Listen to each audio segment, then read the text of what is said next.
Hello everyone, I am Jyoti Jha and welcome to NCERT the mind. तो आज हम लोग पढ़ेंगे क्लास 8 की हिंदी बुक भारत की खोज चैप्टर 4 युगों का दौर। तो इसे पढ़ने से पहले अगर आपने अभी तक मेरे चैनल को सब्सक्राइब नहीं किया है तो जल्दी से एनसीईआरटी द माइंड को सब्सक्राइब कीजिए, लाइक कीजिए और पास में दिए गए बेल आइकन को भी प्रेस कर दीजिए ताकि एनसीईआरटी से रिलेटेड सारे वीडियोज़ आपके पास समय से पहुँचती रहे।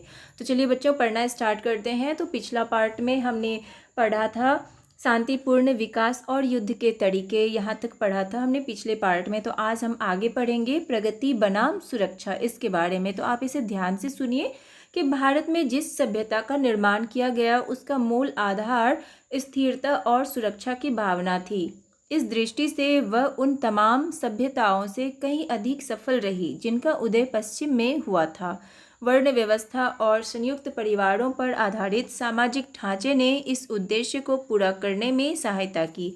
यह व्यवस्था अच्छे बुरे के भेद को मिटाकर सबको एक स्तर पर ले आती है और इस तरह व्यक्तिवाद की भूमिका इसमें बहुत कम रह जाती है।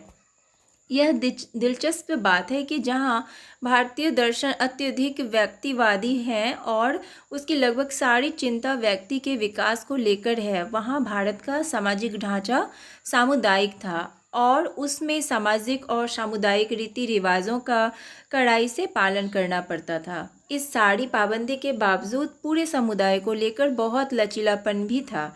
ऐसा कोई कानून या सामाजिक नियम नहीं था जिसे रीति रिवाज से बदला ना जा सके। यह भी संभव था कि नए समुदाय अपने अलग अलग रीति रिवाजों, विश्वासों और जीवन व्यवहार को बनाए रखकर बड़े सामाजिक संगठन के अंग बने रहे। इसी लचीलेपन ने विदेशी तत्वों को आत्मसात करने में सहायता की।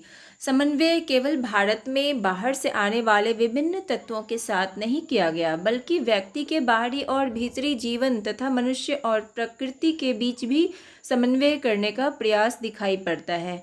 इस समन्वय सांस्कृतिक पृष्ठभूमि ने भारत का निर्माण किया और इस पर विविधता के बावजूद एकता की मोहर लगाई। सामाजिक राजनीतिक ढांचे के मूल में स्वशासी ग्राम व्यवस्था थी। राजा आते जाते रहे पर यह व्यवस्था नींव की तरह कायम रही। बाहर से आने वाले नए लोग इस ढांचे में सिर्फ सतही हलचल पैदा कर पाते थे। राजसत्ता चाहे देखने में कितनी निरंकुश लगती हो, रीति रिवाजों और वैधानिक बंधनों से कुछ इस तरह नियंत्रित रहती थी कि कोई शासक ग्राम समुदाय के सामान्य और विशेषाधिकारों में आसानी से दखल नहीं दे सकता था। इन प्रचलित अधिकारों के तहत समुदाय और व्यक्तित्व दोनों की स्वतंत्रता एक हद तक सुरक्षित रहती थी। ऐसा लगता है कि ऐसे हर तत्व ने जो बाहर से भारत में आया और जिसे भारत ने जज्ब कर लिया, भारत को कुछ दिया और उससे बहुत कुछ लिया। जहाँ वह अलग थलग रहा वहाँ वह अंततः नष्ट हो गया और कभी कभी इस प्रक्रिया में उसने खुद को या भारत को नुकसान पहुँचाया। तो अब हम पढ़ेंगे भारत का प्राचीन रंगमंच। भारत के प्राचीन रंगमंच के बारे में हम जानेंगे। भारतीय रंगमंच अपने मूल में संबद्ध विचारों में और अपने विकास में पूरी तरह स्वतंत्र था। इसका मूल उद्गम ऋग्वेद की उन ऋचाओं और संवादों में खोजा जा सकता है जिनमें एक हद तक नाटकीयता है। रामायण और महाभारत में नाटकों का उल्लेख मिलता है। कृष्ण लीला से संबंधित गीत, संगीत और नृत्य में इसने आकार ग्रहण करना आरंभ कर दिया था। ईस्वी पूर्व 6वीं या 7वीं शताब्दी के महान वैयाकरण पाणिनि ने कुछ नाट्य रूपों का उल्लेख किया है। रंगमंच की कला पर रचित नाट्य शास्त्र को ईसा की 3री शताब्दी की रचना कहा जाता है। ऐसे ग्रंथ की रचना तभी हो सकती थी जब नाट्य कला पूरी तरह विकसित हो चुकी हो और नाटकों की सार्वजनिक प्रस्तुति आम बात हो। अब यह माना जाने लगा है कि नियमित रूप से लिखे गए संस्कृत नाटक ईसा पूर्व 3री शताब्दी तक पूरी तरह प्रतिष्ठित हो चुके थे। जो नाटक हमें मिले हैं उनमें पहले के ऐसे रचनाकारों और नाटकों का अक्सर हवाला दिया गया है जो अभी तक नहीं मिले हैं। ऐसे नाटककारों में एक भास था।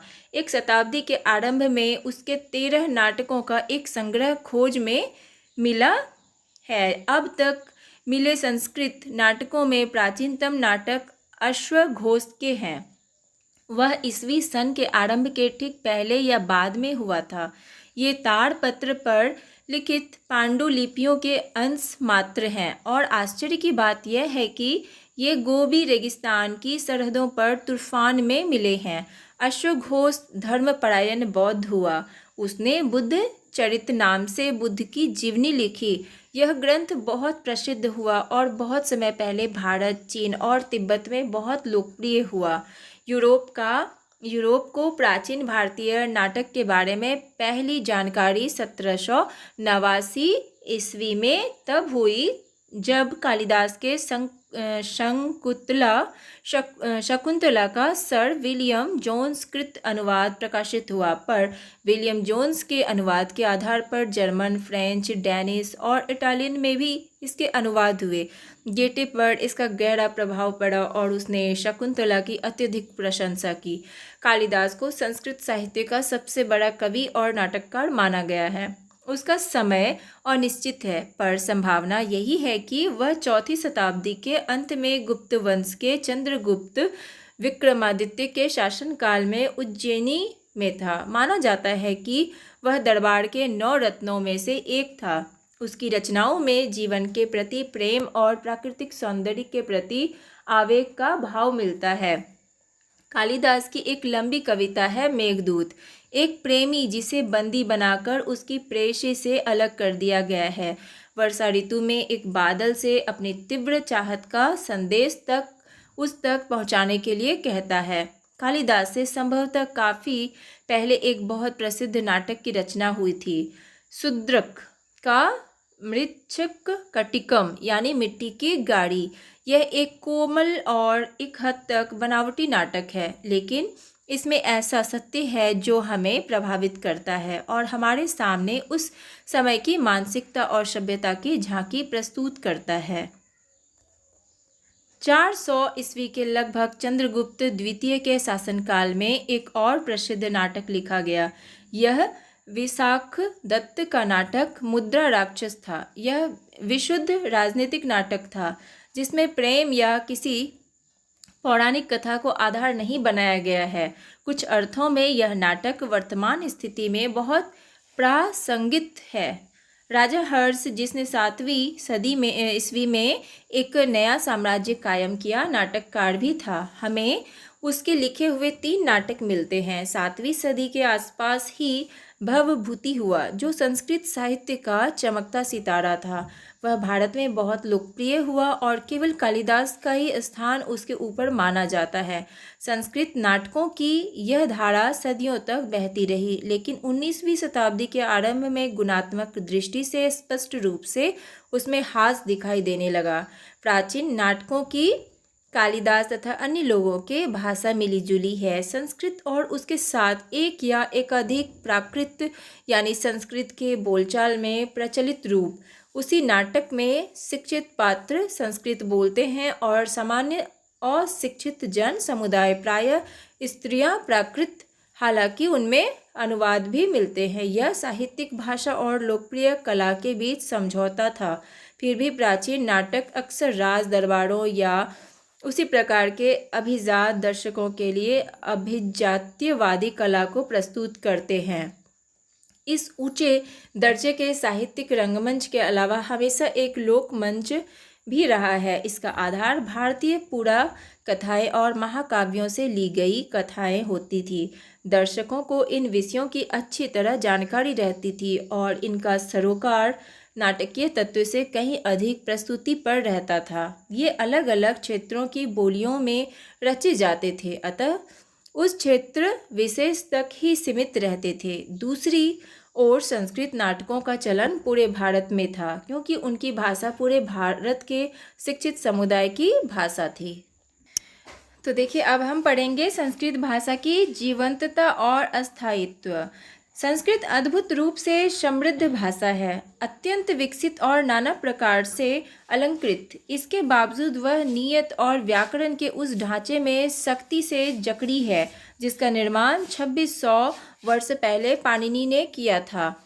इसका प्रसार हुआ, संपन्न हुई, भरी पूरी और अलंकृत हुई, पर इसने अपने मूल को नहीं छोड़ा। संस्कृत साहित्य के पतन के काल में भाषा ने अपनी कुछ शक्ति और शैली की सादगी खो दी।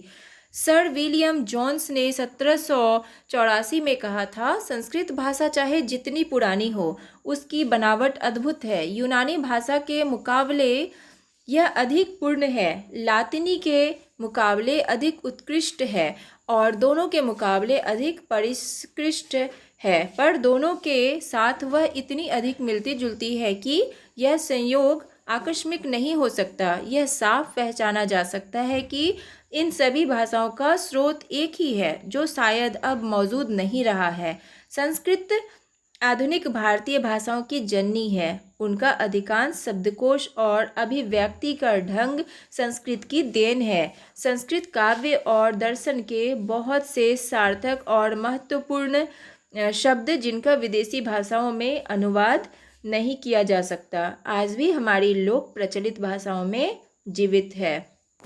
तो बच्चों, आज हम लोग इतना ही पढ़ेंगे और इससे आगे हम लोग नेक्स्ट पार्ट जब बनाएंगे उसमें पढ़ेंगे। तो आपको कैसा लगा पढ़ के मुझे ज़रूर बताइए, और अगर अच्छा लगा हो तो मेरे चैनल को लाइक सब्सक्राइब कर दीजिएगा और पास में दिए गए बेल आइकन को भी प्रेस कर दीजिएगा, ताकि मेरे सारे वीडियोज़ आपके पास समय से पहुँचती रहे। तो चलिए मिलते हैं नेक्स्ट वीडियो में, तब तक के लिए bye, take care, thanks to watch my video.